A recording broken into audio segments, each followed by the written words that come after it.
Hi there folks, I'm Arran Topalian and welcome back to another episode of Game Design Live.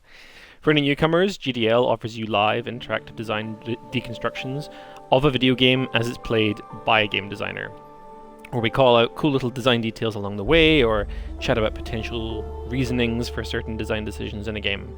So if you're into game design in general, or into a certain game and want to understand it better on a design level, this is the place to be. And again, welcome back to Omno. This is the one and only episode we're going to be doing on Omno, which I have played already from start to finish, and was such a fantastic experience that I really wanted to do an episode on it. So we're just going to go ahead and get started. We're going to play right from the very beginning, and we're going to talk about bits and pieces as we go as usual. But as always, if you have any questions or things you want to go into more detail, or you want to chat about, then please shout out in the chat. I'll be more than happy to have that chat. Cool. So we'll hit a new game. We're going to overwrite the save. It's always painful. We're just going to do it.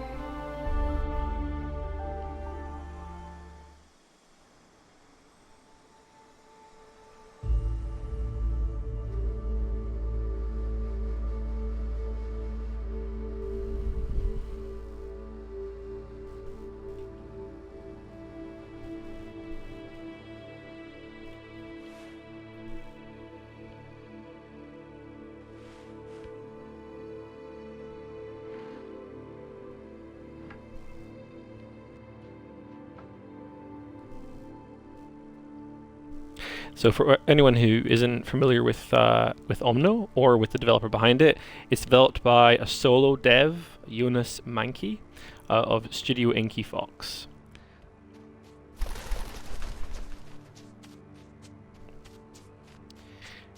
And before we kind of get properly started, there's a quote. I did go ahead and look up a quote. There was a quote that I knew I wanted to find that I really kind of felt summarized this game and really this sort of approach to game design in general.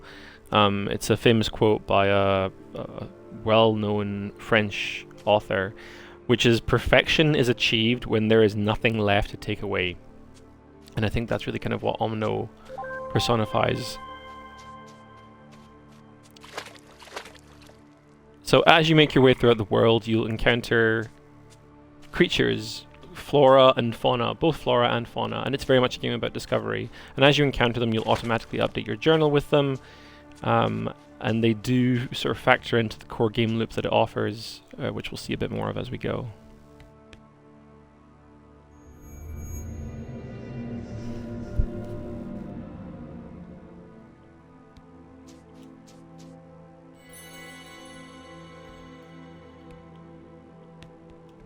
So to begin with, there's very few mechanics that are given to the player. It's very straightforward. There's simply just the option to move around and to jump.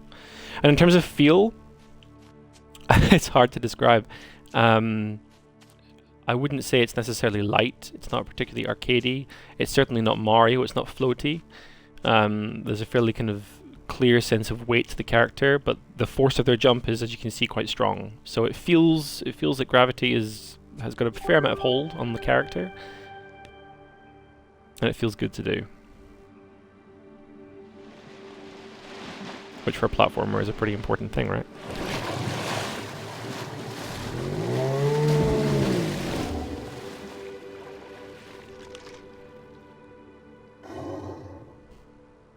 So we've talked before in previous episodes in GDL about onboarding experiences and tutorial experiences. Omno, very kind of in keeping with its personality in general, is extremely simple. There is very little onboarding.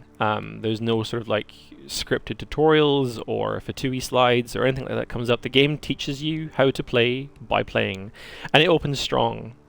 Immediately it gives you access to a very kind of fascinating and interesting moment, which is this giant turtle guy.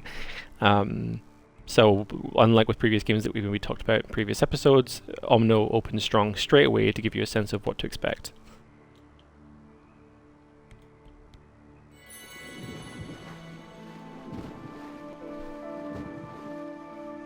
In case you're wondering, I'm not in control here. The game is entirely scripted here, where it just lets you take in the world around you.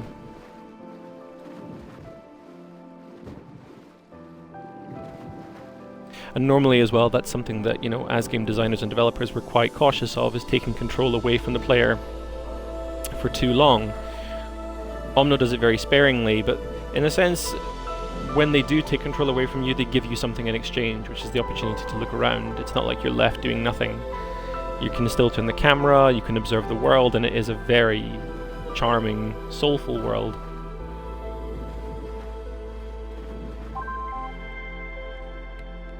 So while control is taken away, something is given back.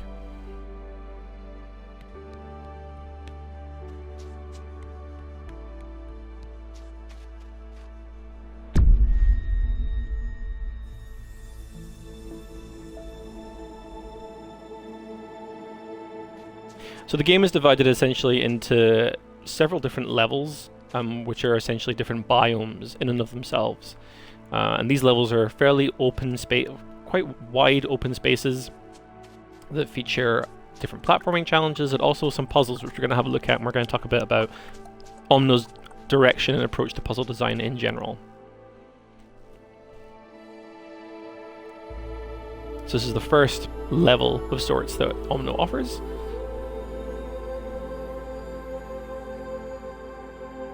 And everything is very optional, so reading lore, following the story, finding out more about the world, it's all entirely up to the player. It's not forced on you, but if you're interested, you can open up the sort of log and check it out.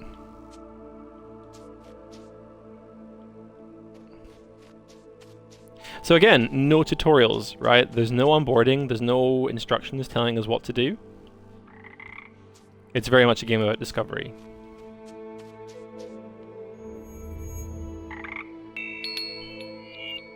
You can see here they're interacting with these little creatures, which we're given a clear command for. So we're not told what to do, but we are told how to do what there is to do. Try saying that 3 times fast.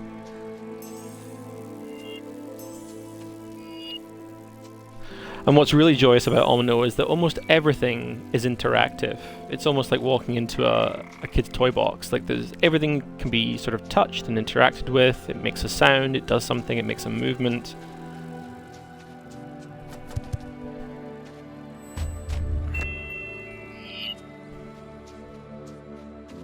And again, like we say, no tutorials, there's no instructions telling us what to do, which is probably why the first biome is the size that it is. As we go into the next couple of biomes, you'll see they're much larger in scope and size. This one is particularly small by comparison, and the reason for that is probably because the developer wanted to make sure that the player didn't get too overwhelmed or confused. It's just big enough that it gives you a little bit of space to roam around in, but is small enough that you can figure things out by yourself. So we can see here that we're picking up these little stones. There's some sort of orb there, we don't know what that does. We can also see there's something on our arm, some sort of white band that's slowly growing in size. Again, lots of interaction. And out of everything in the environment, there are these glowing white spheres, which really stand out.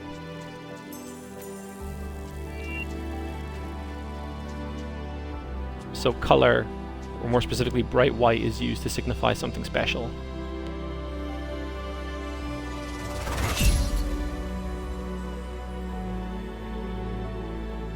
You can see that it trails off and it goes over to here, and then one of them lights up.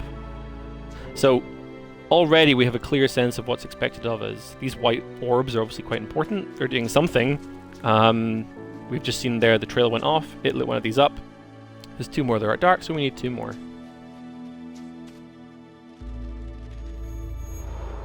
So it's very much teaching by showing rather than telling, which from a game design standpoint is really impressive. Let's just check out these guys over here. How cute is that?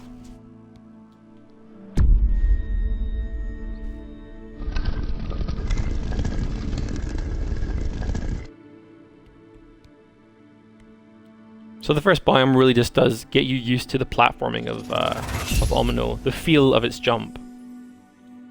And as with things like Mario, it's what I'd call a Mario jump. So the longer you press and hold the button, the higher the jump is. Which offers a... Oops, oh no. But as you'd expect in Omno, death is not punished. You simply respawn from a checkpoint and you're good to go again.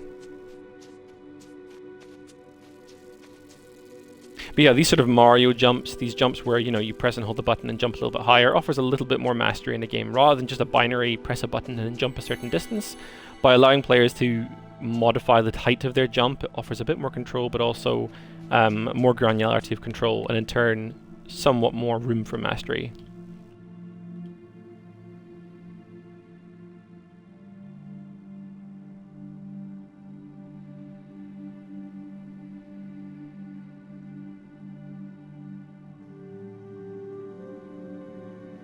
So we can see that we've got 2 of the orbs. We need 1 more.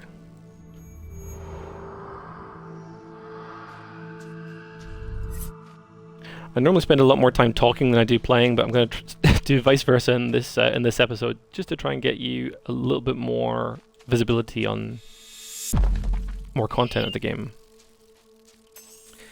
So we're still collecting these little white things, and we haven't really been told yet why. And all of a sudden, when you collect enough, you go sort of supersonic. And we can see here this band on our arm is lit up and is glowing. So what you're meant to do in this point, it's not immediately obvious, I will say. There's no kind of trail or helpful kind of like indication of where to go. But after enough time, you eventually figure out that it's this thing here, it's this obelisk. There is a bit of an indication of the fact that the icon looks kind of similar. You can see there on your hand, there's sort of like a circle and a line going up, which is the same as the statue here. So there is a little bit of an indication of what to do based on the iconography. And there's our 3rd and final sphere.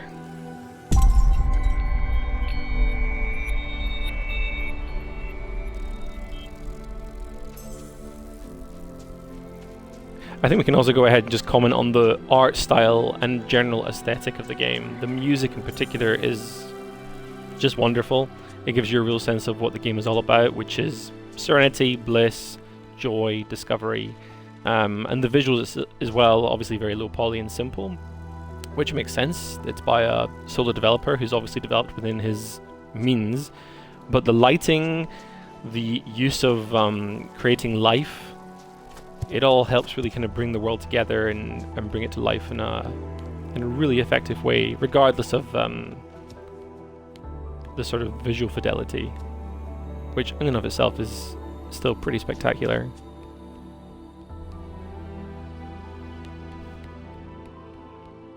And we're going to talk about a bit more about production when it comes to games like this as well later in the episode. So here we have our first puzzle, really. So we can see here that there's some sort of glowing thing that we can't get up to just yet, and there's this brick that we can push about.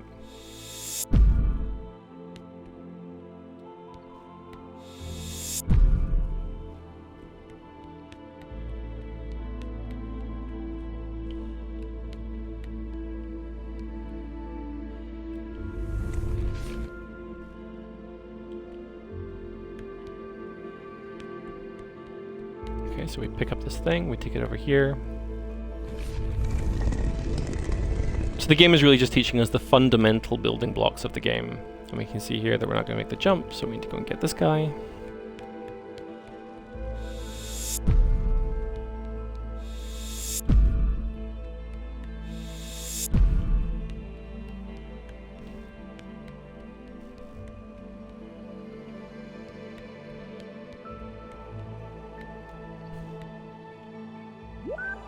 So when you are just about to exit a biome, it does quite a nice little UX, piece of UX where it tells you how much of the environment you've discovered.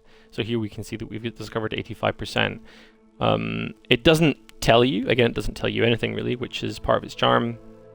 But if you press Y or the triangle, depending on what you're playing, if it's on PlayStation, I'm not too sure if it is on PlayStation, you get this, which is like a radar, and it shows you anything you might have missed in that environment up to a certain distance. And this in and of itself is quite an interesting design choice, right? So first and foremost, I can't move. I can't move when this thing is open, and I also can't scroll this radar. So if I want to check around and see what else I've missed, I actually have to explore the environment and reopen my radar.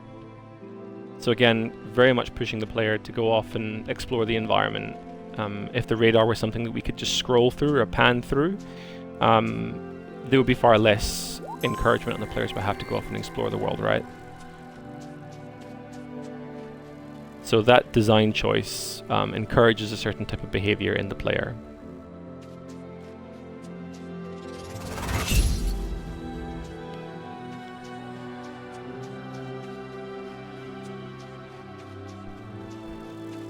And again, what's interesting is that it's entirely up to the player if they want to go ahead and hit that 100%. If they don't want to and they want to just proceed forward, that's fine. But for any completionists out there, me being one of them, it's an option if you want to go off and see more of the world and learn more about it. Okay, so we have 100% now. Cool.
Sound effects are used to great effect in Omno. You don't see you see a lot of wildlife as you go, but there are times where you hear things that make you feel like you're in this very dense and lush environment, which you are. But sound effect is used to really kind of reinforce that by the sound of like creatures in the distance, and it really helps reinforce that. So before I go any further, I'm just going to say now, this is what I'd call like a scenic shot simulator. Like, it's one of those games where, you know, you turn the camera and bam, it's another screenshot. It's another opportunity to take a photo. Games like Ghost of Tsushima, for example, are also really good for this. This is no exception.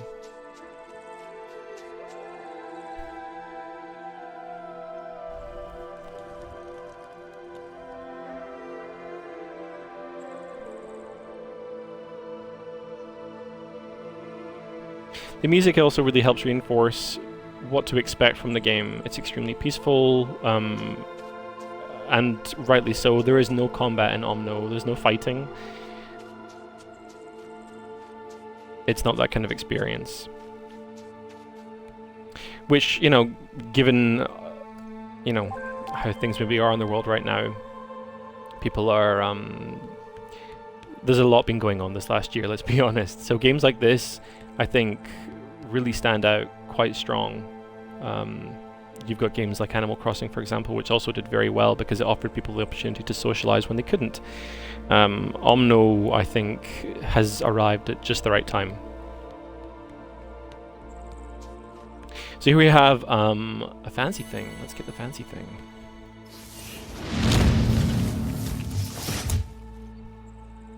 Now we can dash.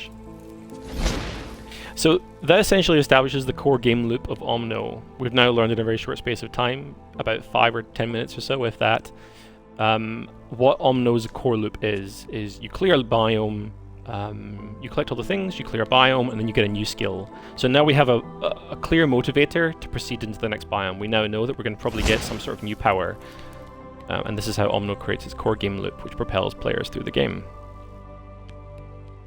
And again, very passive sort of tutorials. You will see as the game goes on how Omno uses its mechanics, additional mechanics, orthogonal mechanics at that. Each new mechanic that you get does something very different. And that features into its puzzle design, where it will slowly start to combine use of its mechanics in different ways to create more interesting puzzles. But in general, its puzzle design is typically fairly straightforward. It's not intended, though, to be a hardcore puzzle experience. It's not a puzzle game. And as we've spoken before, ultimately, games are there to offer players some sense of satisfaction, right? Whether it's feeling powerful or smart or moved. And Omno, I think, really uses puzzles as its way of not only just facilitating its core action, which is platforming, but also as a means to make the player feel good about themselves. There's actually a really nice quote from Sid Meier. If you're going to take away anything from this episode, it's this quote, which I personally love, which is that a good game impresses you with what you're doing. And I would say that Omno uses puzzles to do exactly that. I'm just going to dash into that. So these little things are sort of like little tomes of knowledge that tell more about the world around you. Again, they're optional. But you can see here this environment is considerably larger than the first biome that we had. And again, more creatures to go off and explore. So these creatures aren't just there to bring the world to life, they're also another reason to go off and explore. Not only do we have these orbs around the world that we have to go off and find, but these things are another motivator to explore every nook and cranny.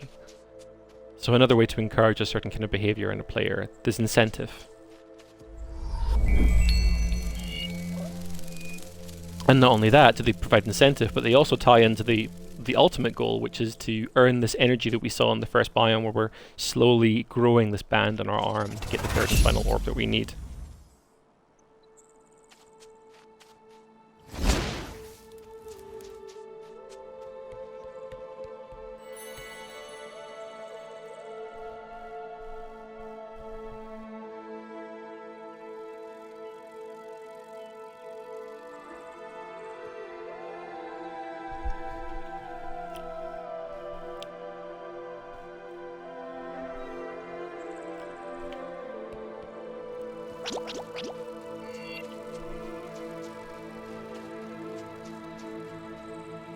Let's have a little look at the radar.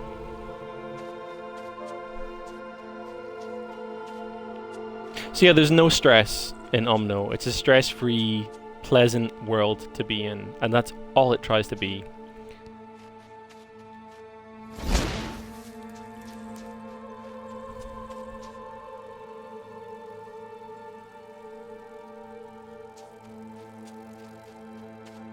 It's also something of a testament to short games. I mean, you probably play games like A Short Hike, or if you've not, I'd definitely recommend them. A Short Hike, Firewatch, Gone Home, What Remains of Edith Finch, The Tourist. These are all relatively short games that offer very concise experiences as a result. And from a development standpoint, that they don't overstay their welcome, maybe like some other games do, and rather they sort of leave you wanting more, which isn't a bad thing by any means. And from a development standpoint, you'll probably notice a pattern across these kind of games, which is, like I say, the production value isn't crazy high, but they offer very distinct visual styles in place of that.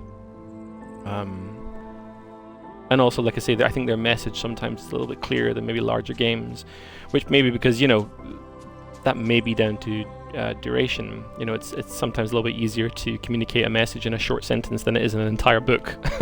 Like, the more complicated the message, or the bigger the message you're trying to give, the harder it kind of becomes to keep the message clear, or the experience clear.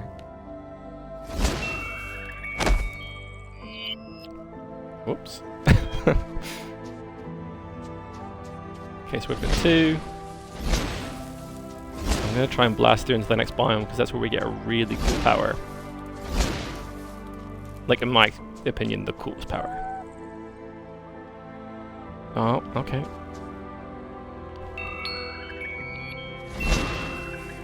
So again, little opportunities to platform, like this is just a chance to, you know, jump up a rock and get some stuff.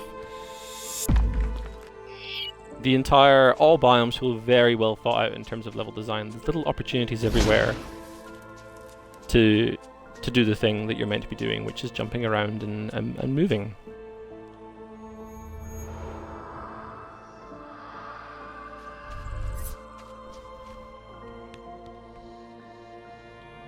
I should probably check this thing. Okay, let's see if we can get one more.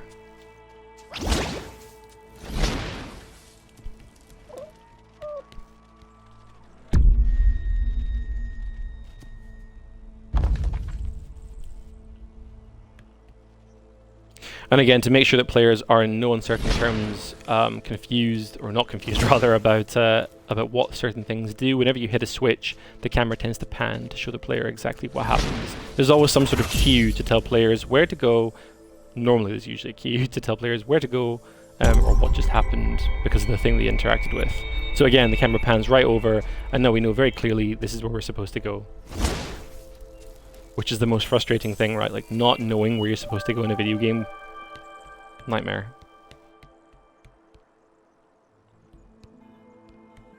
And Omno does a nice trick where rather than just like sort of cut to a camera, it actually pans the camera from your current position to wherever it is that you need to go at certain junctures. Okay. You know, for someone who's done this game already, you'd think that I'd remember how to do these puzzles. Let's do this.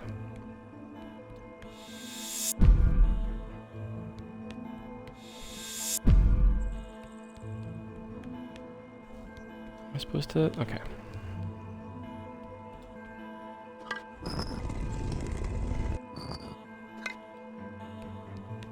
As with games like The Witness, which is another great puzzle game, Omno does a lot with a little.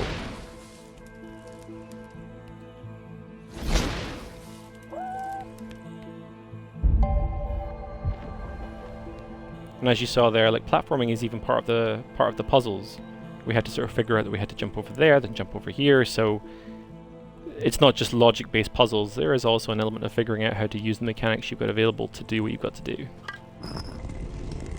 Which again are kept very simple and straightforward. Or simple and straightforward enough that they feel a little bit challenging without being impossible and make you feel good. Or smart. Make me feel smart.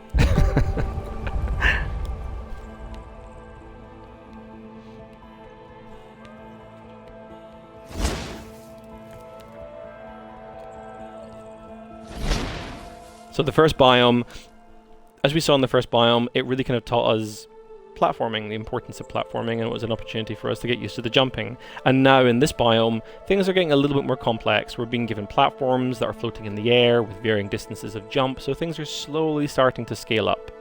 And we're also being required to use the power we've been given to overcome challenges. Very lightly, but nonetheless we have to use it. Okay, we're just going to crack on. It pains me not to hit 100%, but for you guys, I'm going to do it.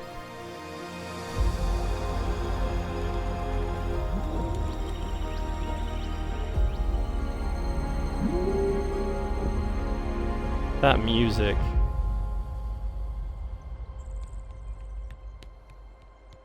Shall we write the thing? Shall we do it? Let's do it.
I think what I've been so impressed about with Omno is not just how it very clearly encourages a certain type of behavior in players, it also has a very strong approach to making players feel a certain way, which is partly through its lighting and its world design, through its music, but also through its level design. Like, you're never indoors, you're always in these large, open, free spaces, which again reinforces that sense of freedom and joy and wonder. You're always outside, always a large space, and I think that's a very intentional choice on the developer's part.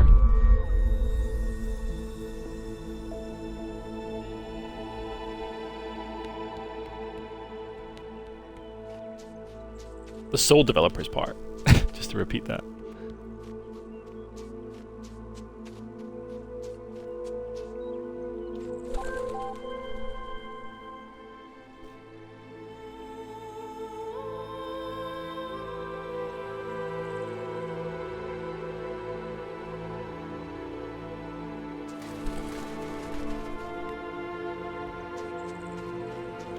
So if you just joined or you're watching the VOD, welcome to Game Design Live. This is the first and only episode on Omno.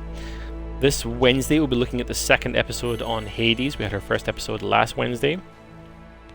If you're enjoying the content, please do follow the channel. It's a new channel, so any kind of support is hugely appreciated.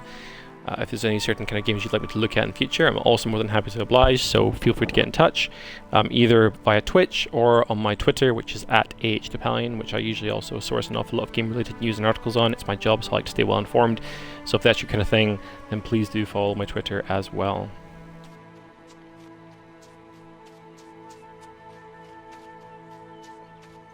Cool. So it might be the next, I think it is the next biome that we get the really cool power. For now, we're still only with this first one, but we are given an awful lot more new things to interact with. Well, that's just a screenshot.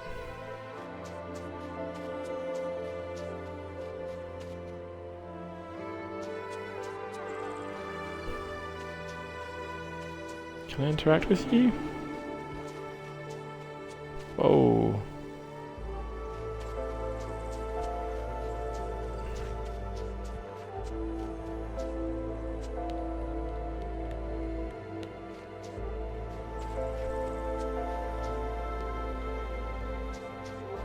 So we talked earlier in the episode about production approach with simple games. We're just going to interact with this guy real quick because it's just adorable. Look at that. How cute.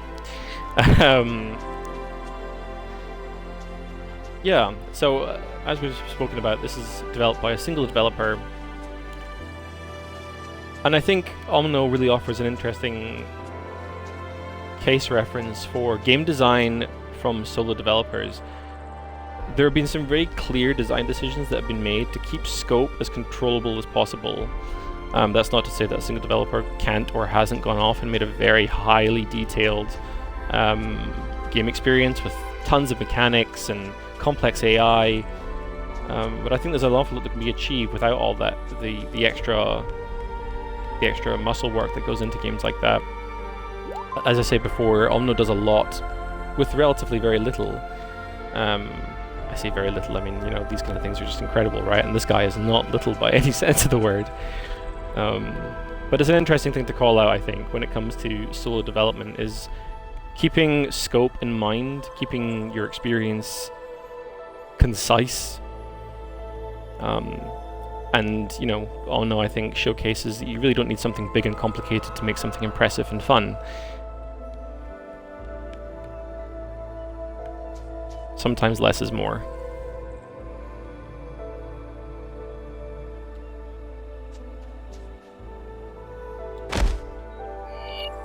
Ow.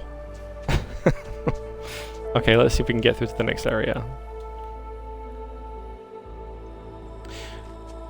So yeah, you'll notice that, you know, as with the previous biome, things are getting slightly more complicated, where we're having to think a little bit more about how to get to certain things. It's not a case of platforming around anymore. Now we have to think a bit more about this thing, for example. How do we get here? And we saw a second ago that by interacting with this little guy, he sort of propelled us away. So maybe...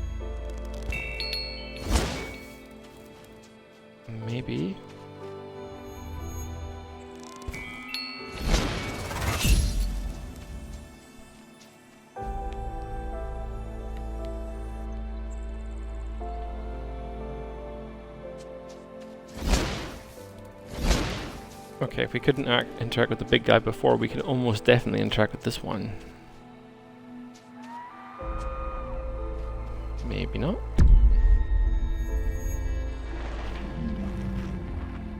There we go. Cheers, mate.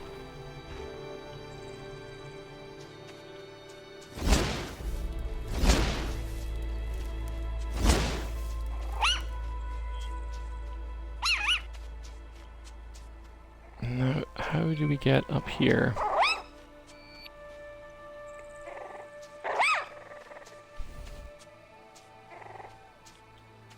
Nope.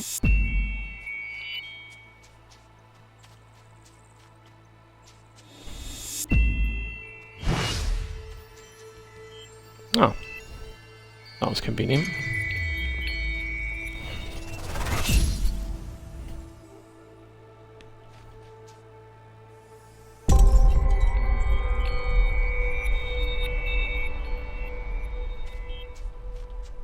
Okay.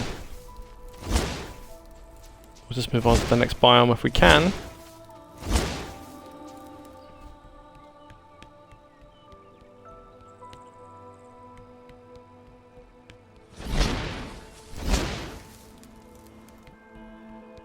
Like that music, I could just have it on pretty much constantly in the background. It's so soothing. Okay, so we need this thing. And this is going to go there and provide some sort of energy, and then we're going to do this. And nope, do that. Great. So if you're watching, you can probably get a sense of the fact that how puzzles are slowly getting, again, a little bit more difficult, a little bit more challenging, slightly more complex. And the way this has been gauged is, I think, purely through general playtesting and sort of... I mean, it's hard to say if there's been any kind of real kind of like scientific approach to this other than just sort of feel to get it just right. Oh, keep that energized. So what does this do? Okay.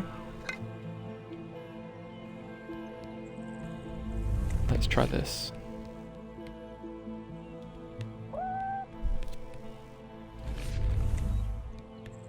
Okay.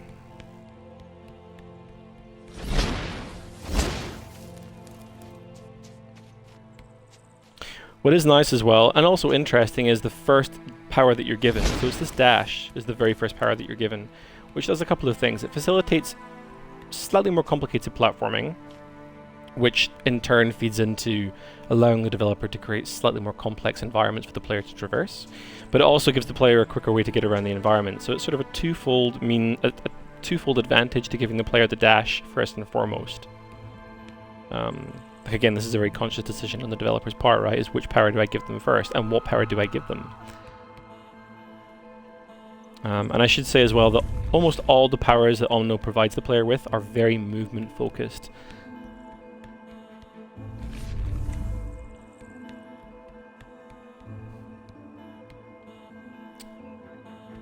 This isn't right.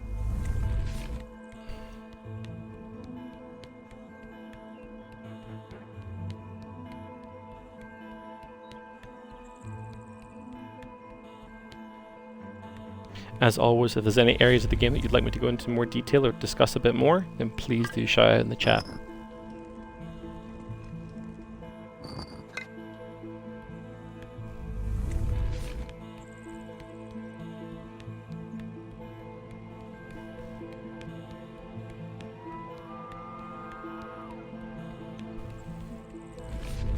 Okay. This should see us right.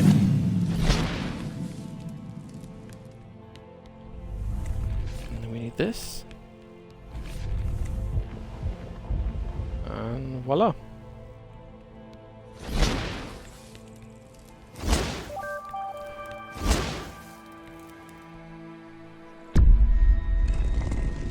Okay, now we get to the cool power.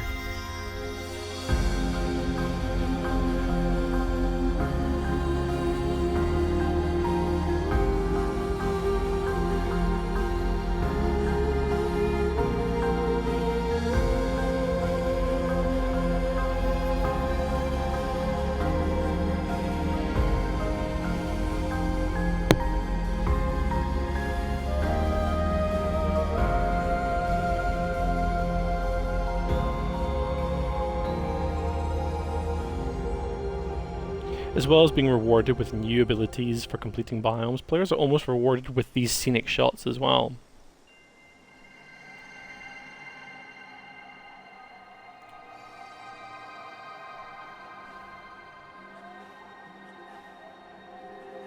new gameplay and extrinsic rewards are all ways of keeping your player motivated and offering progression, but something pretty can also go a long way.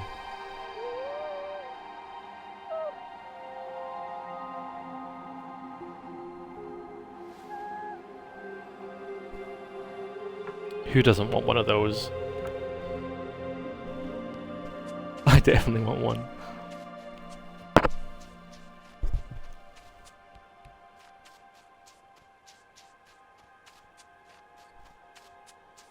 Okay, so here we have the second power that Omno offers players.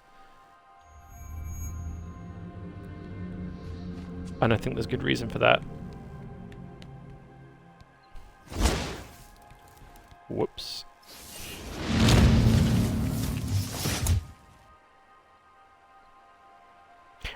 Out of all the effects in the game, I think this is the most impactful, partly down to its animation, partly down to its sound effects, because it's an extremely important juncture in the game, and the developer uses that to a great extent, right?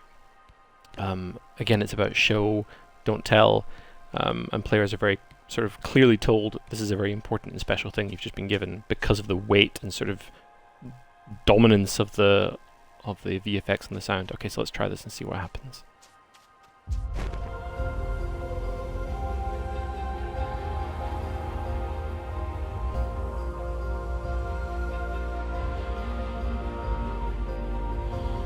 So this for me was the most fun power in the entire game. Like I say, all the abilities in Omno are movement based. Movement is inherently enjoyable in games. You look at games like Hades and Returnal, which are the two games that come to mind straight away because I've done episodes on them fairly recently. If you haven't checked them out, definitely do. Nice little segue. But if games like Mario have taught us anything, which have been around for a long time, movement is inherently enjoyable in gameplay. And Omno capitalizes on movement in its game very much so by allowing the player to, as you can see, surf. Surfing works downhill, so you can't really surf uphill. It's not like a motorbike. It's more exactly like a surfboard. So it works very well downhill, not so much uphill, but makes traversal through environments very fun.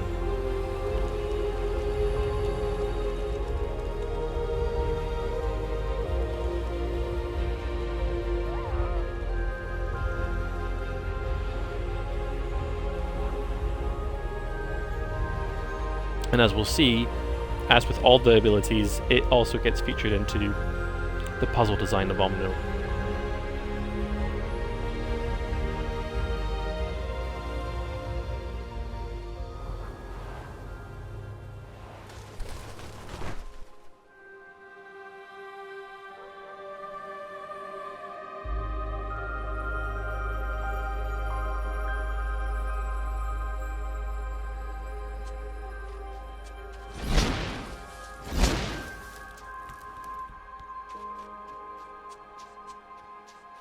The developer uses biomes in a really interesting way. So far we've seen a swamp, we've seen sort of grassy plains, and now we're in snow. And from a development standpoint, it's a clever move in my opinion. You create very distinct environments each and every time simply by changing the season that biome exists in. And also in turn, the flora and fauna change with that. So, you know, beforehand we had these sort of large dinosaurs, whereas now we've got these sort of almost, I don't want to say woolly mammoths, like woolly turtles, whatever these guys are. Mabarus, of course that's what they're called.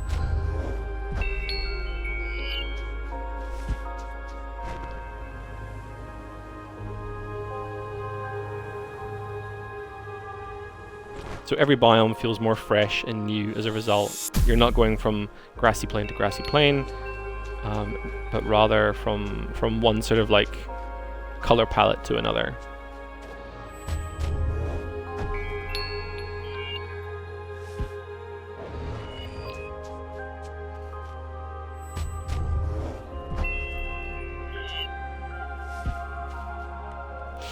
The inclusion of this this little armband is an interesting one. It could have been that the developer could have just gone ahead and developed the entire game without use of this armband at all, right? It could have just been that the player had to platform around the level and continue to tap into that joy of discovery to find these orbs, but the developer has gone ahead and included this armband mechanic because it encourages interaction with the world. If there wasn't a reason to interact with these animals, because when you interact with the animals, it gives you obviously a very fun little moment where they have some sort of bespoke animation, and they all look very endearing. But there are times where players will, and we've spoken about this before in previous episodes, players will optimize the fun, by no fault of their own, will optimize the fun out of an experience. So by offering some sort of meaningful reward for doing it, you encourage players to do the action you want them to do, which in this case is interacting with all these really incredible creatures that you spent time and energy implementing into your game, and you want to share with the player and to make sure they see. So by including this mechanic of the armband thing, where there's one orb that you can only get by collecting enough of these little white dots throughout the world, you're increasing the chances of that happening. Now, I've done this before, and I think, yeah, okay.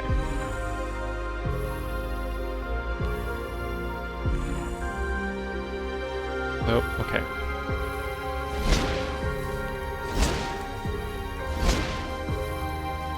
Now, if it looks like I knew what I was doing, it's because I played this before. So that's why I knew the answer to this puzzle. But again, a very simple, easily understood puzzle that quickly explains itself without any kind of need for tutorial whatsoever.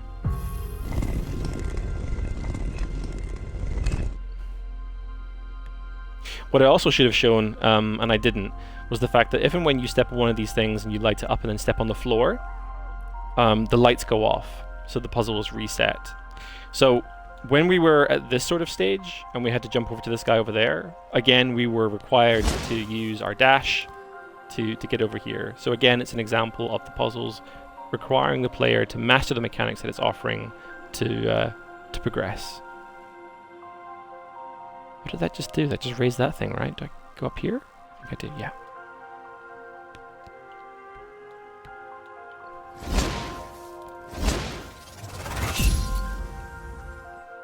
If you haven't played Omno yourself, I thoroughly recommend it. It is really a joyful experience and really isn't very long at all. It's about 3 hours max, 4 hours, and is really something you have to experience for yourself to truly appreciate.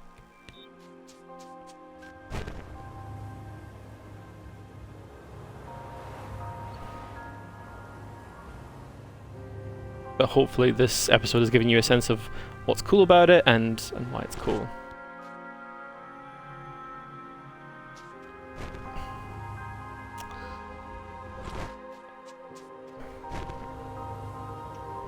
So we can see here that, this is a prime example of what we were talking about before, right? The radar sort of thing that we have available to us to check out what we haven't discovered in this environment, it only goes so far, and we can't move with it open. So we are encouraged, we are motivated to go off and explore the environment, and then reposition ourselves, reopen the radar, and check what's around us.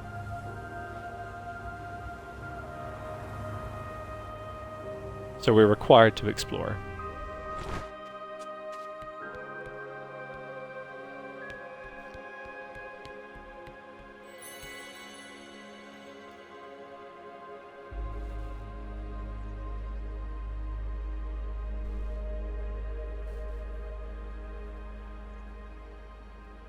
For the most part, Omno does a great job of showing, not telling, but I have to say, this is the one thing that I'm not sure what it does.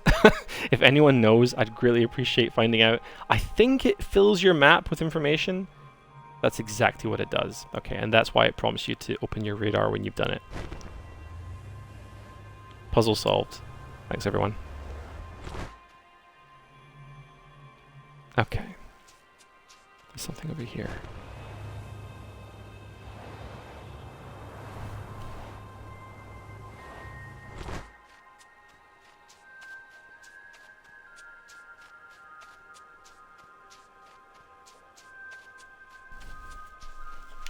So yeah, like we spoke about earlier, if you take away anything from this episode, it would be the Sid Meier quote that I've offered earlier, which is that a good game impresses you with what you're doing. And I think Omno is a prime example of that in action. Without the need for combat or any kind of violence whatsoever.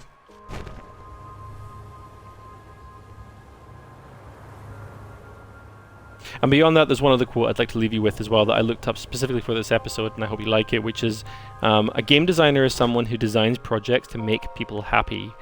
And I like to think the game designer who wrote that knew what he was talking about, because it's by Toru Iwatani, the creator of Pac-Man.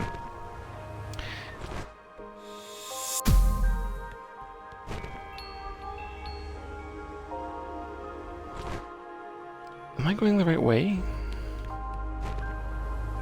I am absolutely not.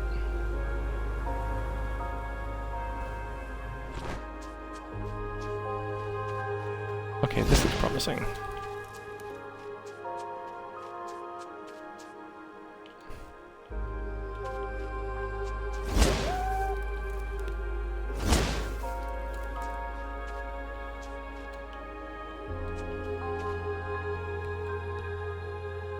We have talked before in previous episodes about offering the player some form of company when they're playing.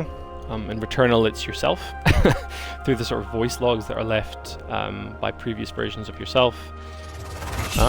In Omno, you're offered this little sort of green companion, this very adorable little green companion that you see every so often dashing around the place.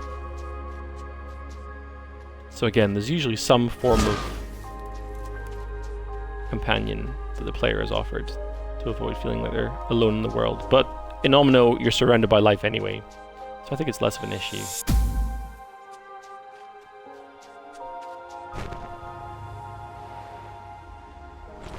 Can we get there? This looks like a platform that would raise up, right?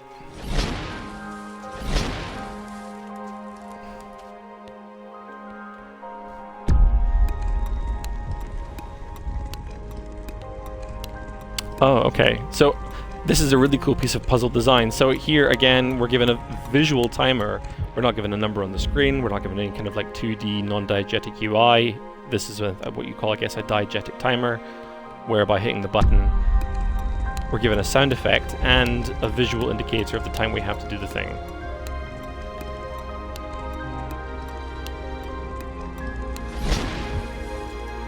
Oh, come on.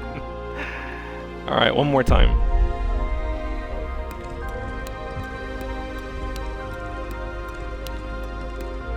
It was worth it. I got to tell you guys that thing.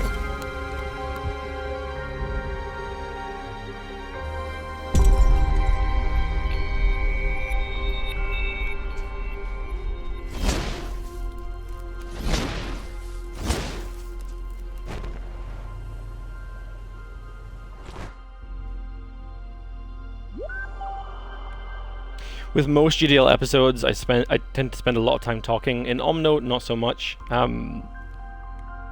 because ultimately there isn't too much to Omno, but I think that's part of its charm and why I definitely wanted to do an episode on Omno.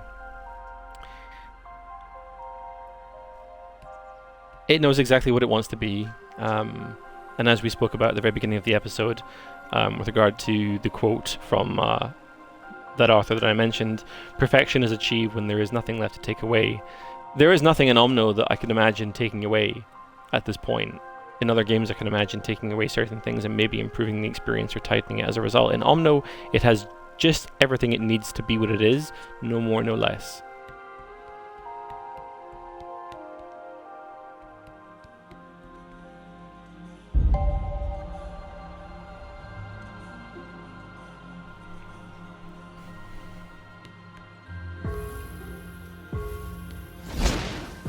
And what puzzle game would be complete without a memory puzzle?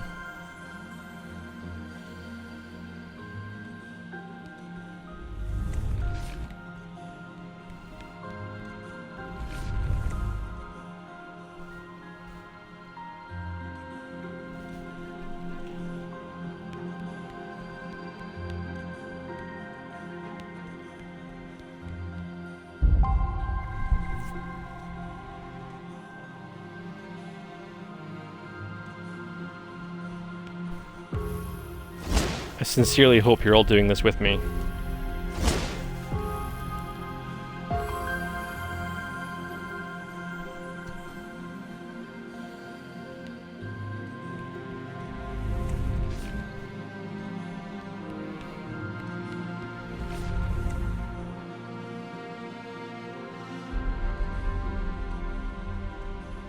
And again, as before, we see this very clear camera panning to tell the player where to go.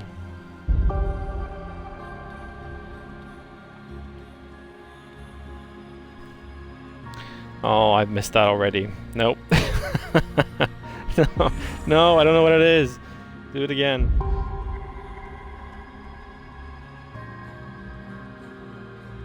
Okay. Okay. It's like a star.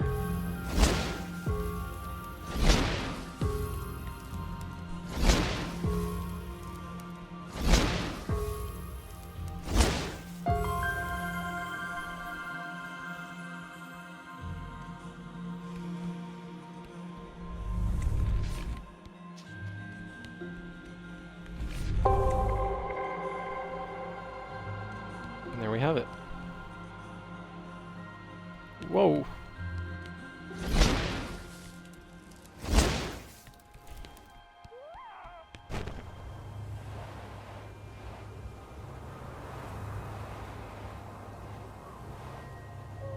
And in this instance, our reward is this little snowboarding juncture.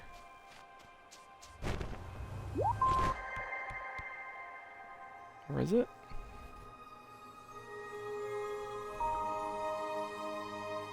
No, it's floating jellyfish in the sky. Of course it is.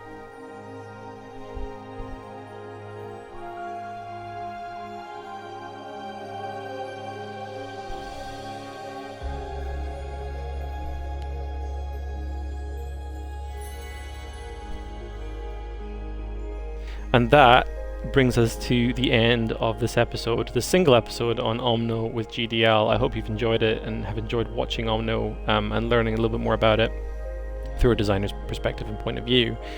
If you enjoyed the content, please do follow the channel. It's a new channel, so any support is very much appreciated. If you're interested in any game-related design articles or news, you can also check out my Twitter, which is @Topalian. Once again, I very much hope you've enjoyed the episode. If you just come in at the end, you can check out the full VOD, which will be available on my Twitch channel, and after that it'll be on my YouTube channel for you to check out whenever you like.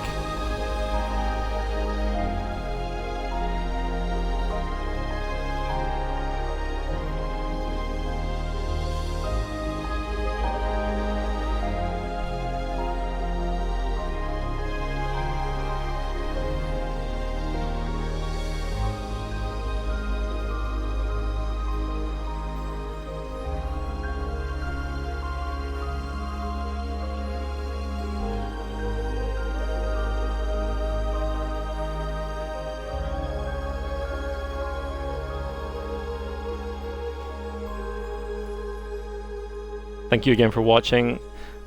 It's been a pleasure. Have a great evening, and I look forward to seeing you on the next episode of GDL this Wednesday, 9 to 10 p.m. BST for our second episode on Hades. Thank you again, and good night.